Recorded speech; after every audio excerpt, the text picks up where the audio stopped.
សូមគោរពអាយដាមលោកស្រីនាងកញ្ញានិងបងប្អូនសិស្សានុសិស្សទាំងអស់ជាទីគោរពនិងជាទីមេត្រី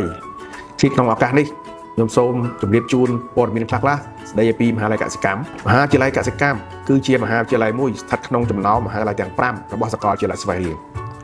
ដែលបានបង្កើតឡើងតាំងពីឆ្នាំ2005មកម្លេះក្រោមគំនិតផ្ដួចផ្ដើមឡើងដោយអាយដាមនាយឧត្តមសេនីយ៍ហុកឡុងឌីអតីតអគ្គស្នងការនគរបាលជាតិនិងសម្ដេចពោធិញៀនហ៊ុនណេងអតីតអភិបាលខេត្តស្វាយរៀងមហាវិទ្យាល័យកសិកម្មមានបេសកកម្មចម្បងចំនួន3ទី1ការអប់រំបណ្ដុះបណ្ដាលនិងការស្រាវជ្រាវផ្នែកកសិកម្មទី2ការគ្រប់គ្រងធុរកិច្ចកសិកម្មនិងទី3ការផ្ដល់សេវាបច្ចេកទេសកសិកម្មបែបវិទ្យាសាស្ត្រដល់សហគមន៍ដើម្បីឆ្លើយតបទៅនឹងបេសកកម្មខាងលើមហាវិទ្យាល័យបាននឹងកំពុងបណ្ដុះបណ្ដាលពីកម្រិតសិក្សាគឺកម្រិតបញ្ញាបត្រនិងកម្រិតបញ្ញាបត្រជាន់ខ្ពស់ក្នុងនោះកម្រិតបញ្ញាបត្រយើងមាន3ជំនាញគឺជំនាញសេដ្ឋសាស្ត្រជំនាញវិទ្យាសាស្ត្រនិងជំនាញអវត្តជនបទថ្នាក់បញ្ញាបត្រជាន់ខ្ពស់យើងមាន2ជំនាញគឺកសិកម្មប្រកបដោយនិរន្តរភាពនិងជំនាញកែច្នៃអាហារនិងនវានុវត្តន៍ក្នុងនោះដើម្បីគាំទ្រដល់ដំណើរការបណ្ដុះបណ្ដាលទាំងពីរកម្រិតខាងលើមហាវិទ្យាល័យកសិកម្ម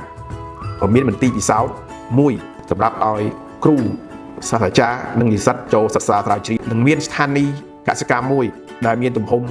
3ហិកតាកន្លះដែលគ្រប់គ្រងដោយគម្រោងលើកម្ពស់ការរំដំកំសាក្រោមកម្ចីមូលនិធិពីធនាគារពិភពលោកប៉ុន្តែប៉ុណ្ណោះមហាវិទ្យាល័យកសិកម្មក៏មានកិច្ចសហប្រតិបត្តិការជាមួយ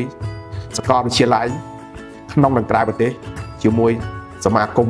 អង្គការក្រុមហ៊ុននានាក្នុងនិងក្រៅប្រទេសផងដែរដើម្បីយល់ច្បាស់ពីកម្មវិធីសិក្សានិងឱកាសការងាររបស់ជំនាញនីមួយៗសូមគោរពអាយដាមលោកស្រីនាងកញ្ញានិងបងប្អូនសិស្សានុសិស្សទាំងអស់សូមស្ដាប់ការបង្ហាញរបស់មន្ត្រីទទួលបន្ទុកតាម Department នីមួយៗបាទជំរាបសួរខ្ញុំបាទឈ្មោះផៃក្រតជាមន្ត្រីទទួលបន្ទុក Department សេដ្ឋសាស្ត្រនៃមហាវិទ្យាល័យកសិកម្មរបស់សាកលវិទ្យាល័យស្វាយរៀងថ្ងៃនេះខ្ញុំបាទសូមធ្វើការបង្ហាញដោយសង្ខេបទៅលើ2ចំណុចសំខាន់ដែលពាក់ព័ន្ធទៅនឹងការសិក្សាជំនាញសេដ្ឋសាស្ត្រចំណុចទី1ខ្ញុំសូមបង្ហាញពីមុខវិជ្ជាសំខាន់ៗដែលត្រូវសិក្សានៅក្នុងជំនាញនេះទី1ការពង្រីកពូជរុក្ខជាតិទី2បច្ចេកទេសដាំដុះរុក្ខជាតិទី3ការប្រើប្រាស់និងការគ្រប់គ្រងជីជាតិដីទី4ការគ្រប់គ្រងនិងកម្ចាត់លើកត្តាចង្រៃដែលមានលើរុក្ខជាតិមានដូចជាជំងឺសត្វល្អិតនិងស្មៅចង្រៃជាដើមហើយក្នុងនោះក៏យើងសិក្សាទៅលើមុខវិជ្ជាសំខាន់មួយចំនួនទៀតដូចជាពាក់ព័ន្ធទៅនឹងការស្រាវជ្រាវក៏ដូចជាការបង្កើតផែនការអាជីវកម្មហើយខ្ញុំក៏សូមបញ្ជាក់ផងដែរថានៅក្នុងការសិក្សាជំនាញនេះយើងមានបង្រៀនទាំងទ្រឹស្ដីដោយផ្សារភ្ជាប់ទៅនឹងការអនុវត្តរួមទាំងមានការចុះទស្សនកិច្ចសិក្សានិងការចុះធ្វើកម្មសិក្សានៅតាមក្រុមហ៊ុននិងអង្គការនានាផងដែរការងារដែលបងប្អូននឹងទទួលបានក្រោយពីបញ្ចប់ការសិក្សាលើជំនាញនេះខ្លាយទៅជាអ្នកជំនាញបច្ចេកទេសលើការដាំដុះដំណាំខ្លាយទៅជាអ្នកជំនាញគ្រប់គ្រងលើជីជាតិដីនិងកត្តាចង្រៃដែលកើតមានលើដំណាំមានដូចជាជំងឺស្មៅនិងសត្វល្អិតជាដើមអាចប្រឡងចូលបម្រើការងារតាមអង្គការស្ថាប័នឬក្រសួងពាក់ព័ន្ធមានក្រសួងកសិកម្មក្រសួងអប់រំក្រសួងបរិស្ថានក្រសួងការងារនិងក្រសួងអភិវឌ្ឍជនបទជាដើមជាក់ស្ដែងកាលពីឆ្នាំ2024មាននិស្សិតកសិកម្មចំនួន41នាក់បានប្រឡងជាប់ជាមន្ត្រីកសិកម្មឃុំលើចំនួនជ្រើសរើសសរុប61នាក់នៅក្នុងខេត្តស្វាយរៀងคล้ายទៅជាអ្នកស្រាវជ្រាវអាចបង្កើតអាជីវកម្មផ្ទាល់ខ្លួនដើម្បីបង្កើនចំណូលបន្ថែមនិងមានឱកាសច្រើនទៅធ្វើការងារនៅក្រៅប្រទេសផងដែរបាទជំរាបសួរខ្ញុំបាទឈ្មោះខឿនសុគន្ធគឺជាមន្ត្រីទទួលបន្ទុក Department វិទ្យាសាស្ត្រនិងវិទ្យាសាស្ត្រខ្ញុំសូមបង្ហាញដោយសង្ខេបទៅលើ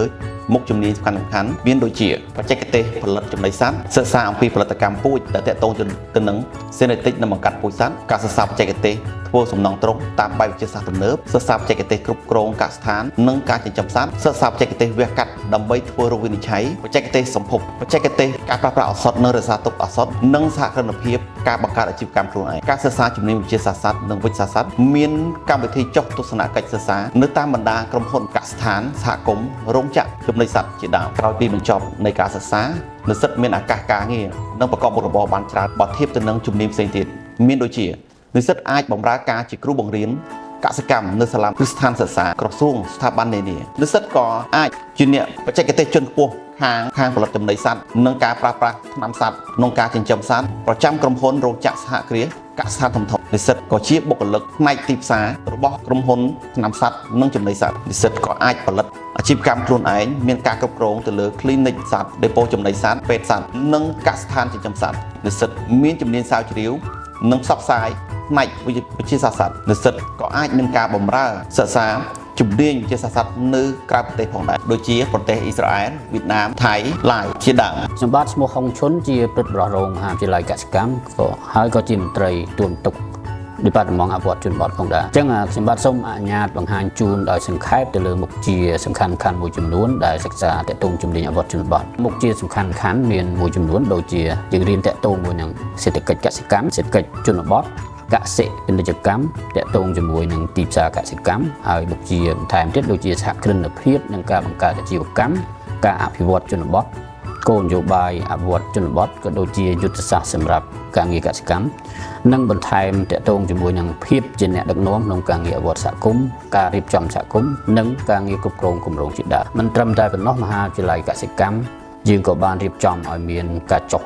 កម្មសិក្សានៅតាមបណ្ដាក្រុមហ៊ុនតាមកសិដ្ឋានក៏ដូចជាសហគមន៍និងរៀបចំមានទស្សនកិច្ចសិក្សាផងដែរអញ្ចឹងការងារគាត់អាចបម្រើការងារធ្វើជាគ្រូបង្រៀនតាមសាលាមធ្យមសិក្សាសាលាមធ្យមឯកទេសក៏ដូចជាសាលាបច្ចេកទេសនានានិងគ្រឹះស្ថានសិក្សានានាហើយគាត់ក៏អាចបម្រើការងារជាបុគ្គលិកក្រុមហ៊ុនមន្ត្រីនៅតាមស្ថាប័នធនាគារមីក្រូហិរញ្ញវត្ថុធ្វើជាអ្នកសម្របសម្រួលនៅតាមសហគមន៍ក៏ដូចជាធ្វើជាមន្ត្រីអង្គការមិនរដ្ឋាភិបាលហើយក៏អាចធ្វើជាអ្នកគ្រប់គ្រងគម្រោងអ្នកស្រាវជ្រាវរួមទាំងអាចធ្វើជាទីប្រឹក្សានិងជាអ្នកវិភាគទិន្នន័យផ្នែកអភិវឌ្ឍជនបទផងដែរមិនតែប៉ុណ្ណោះឱកាសបន្ថែមទៀតនិស្សិតអាចទៅធ្វើទស្សនកិច្ចសិក្សាក៏ដូចជាកម្មសិក្សាទាំងក្នុងនិងក្រៅប្រទេសដូចជាទៅទស្សនកិច្ចឬក៏កម្មសិក្សានៅប្រទេសអ៊ីស្រាអែលជាដើម